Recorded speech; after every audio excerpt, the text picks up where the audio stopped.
सर्दियों में भी हमारा कड़ी पत्ते का प्लांट बिल्कुल हरा भरा घना बना रहे और इसकी कोई पत्ती पीली ना हो और इसकी ग्रोथ भी अच्छी बनी रहे, तो उसके लिए हम इस प्लांट को कौन सी खाद दें और किस तरीके से इस प्लांट की केयर करें, आज की हमारी वीडियो इसी के बारे में होने वाली है। नमस्कार दोस्तों, मेरे चैनल पर आप सबका स्वागत है। कड़ी पत्ते के प्लांट का हम बहुत ही अलग अलग तरीके से इस्तेमाल करते हैं। कड़ी पत्ते का प्लांट हमारे खाने की बहुत सारी चीज़ों में इस्तेमाल होता है और इस प्लांट की मेडिसिनल वैल्यू भी बहुत ज़्यादा है। तो अब देखिए, सर्दी का सीजन शुरू हो रहा है और सर्दियों में तो कड़ी पत्ते के प्लांट की पत्तियां पीली होने लगती हैं और धीरे धीरे वो पत्तियां गिरने लगती हैं और ये हमारा प्लांट डोरमेंसी में जाने लगता है। हमारा कड़ी पत्ते का प्लांट सर्दियों में भी हरा भरा घना बना रहे, तो उसके लिए हमें अभी से इस प्लांट की कुछ केयर करनी होगी ताकि इस प्लांट में सर्दियों में कोई भी प्रॉब्लम ना आए। वैसे तो देखिए, रेनी सीजन में कड़ी पत्ते के प्लांट की ग्रोथ काफ़ी अच्छी हो जाती है और जैसे ही फरवरी का महीना आता है सर्दियों के बाद, तो उसमें इस प्लांट की रीग्रोथ फिर से दोबारा स्टार्ट हो जाती है और मार्च तक तो ये प्लांट अपनी अच्छी ग्रोथ ले लेता है। लेकिन जैसे ही नवंबर का महीना आता है, यानी कि सर्दियों का मौसम शुरू होने लगता है, तो इस प्लांट की ग्रोथ धीरे धीरे कम होने लगती है, तकरीबन रुक सी जाती है इस प्लांट की ग्रोथ और इस प्लांट की पत्तियां भी धीरे धीरे पीली होके गिरने लगती हैं।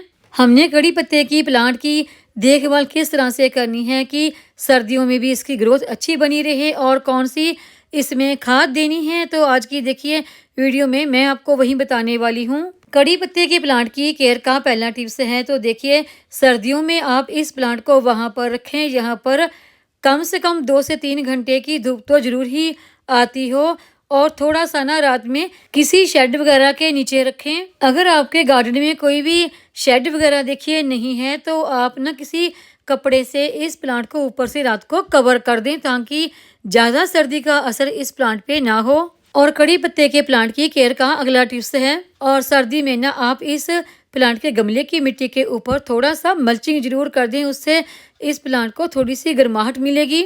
मल्चिंग के लिए आप सूखे पत्ते, मूंगफली के छिलके या फिर एगशेल का भी इस्तेमाल कर सकते हैं। देखिए, यहाँ पर मैंने इस गमले की मिट्टी में एगशेल के छोटे छोटे से टुकड़े करके डाल रखे हैं। इससे होता ये है कि ये एगशेल के पीस धीरे धीरे डिकम्पोस्ट होते रहते हैं और हमारे प्लांट में कैल्शियम की कमी नहीं होती, क्योंकि इनसे हमारे पौधों को कैल्शियम मिलता रहता है। पौधों को कैल्शियम देने के साथ साथ ये एगशेल के पीस गमले की मिट्टी में मल्चिंग का काम भी करते हैं और इन एगशेल के गमले की मिट्टी में इस्तेमाल से हमें अपने पौधों को अलग से और कोई भी कैल्शियम वाली फर्टिलाइजर देने की जरूरत नहीं रहती। अब बात करते हैं कड़ी पत्ते के प्लांट को देने के लिए फर्टिलाइजर की।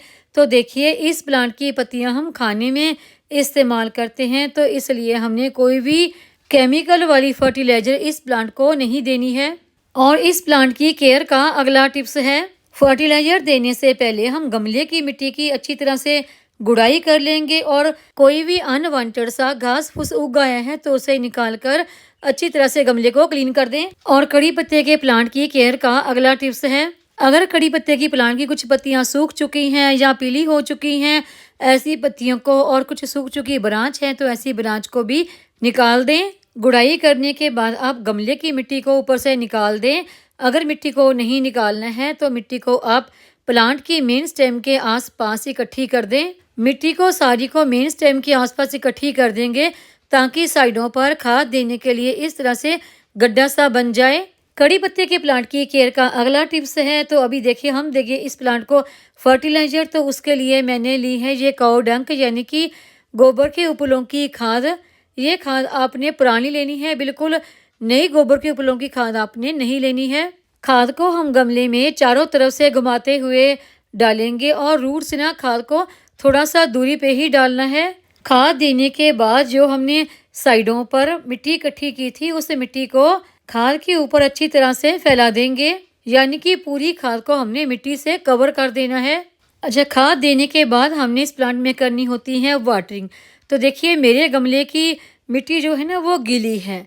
अगर आप प्लांट को फर्टिलाइजर देते हैं, अगर गमले की मिट्टी गीली है, तभी वाटरिंग तो आपको करनी ही होती है, क्योंकि अगर आप वाटरिंग करेंगे तभी खाद का असर प्लांट की रूट तक पहुंच सकेगा। अगर मिट्टी गीली है तो ज़्यादा वाटरिंग ना करें, बल्कि थोड़ी सी ही वाटरिंग करें, लेकिन ज़रूर करें। कड़ी पत्ते के प्लांट की केयर का अगला टिप्स है, देखिए सर्दियों में आप इस प्लांट में वाटरिंग कम से कम 4 से 5 दिन के बाद ही करें। वाटरिंग करने से पहले गमले की मिट्टी को देखें। अगर गमले की मिट्टी ऊपर से सूखी है तो 2 इंच तक गुड़ाई करके देखें। गुड़ाई करने के बाद अगर मिट्टी सूखी है तभी वाटरिंग करें। अगर मिट्टी गीली है या मिट्टी में हल्का सा मॉइस्चर है तो वाटरिंग ना करें। ये मैंने आपको कड़ी पत्ते के प्लांट की केयर के कुछ टिप्स बताए और साथ ही फर्टिलाइजर के बारे में भी बताया। इनके इस्तेमाल से सर्दियों में भी आपका कड़ी पत्ते का प्लांट हरा भरा और घना बना रहेगा। उम्मीद है आपको ये आज की जानकारी की वीडियो पसंद आई होगी। वीडियो पसंद आई हो तो वीडियो को लाइक, सब्सक्राइब, शेयर और कमेंट जरूर करें। बेल आइकॉन को दबाएं ताकि मेरी आने वाली हर नई वीडियो का नोटिफिकेशन आपको मिलता रहे।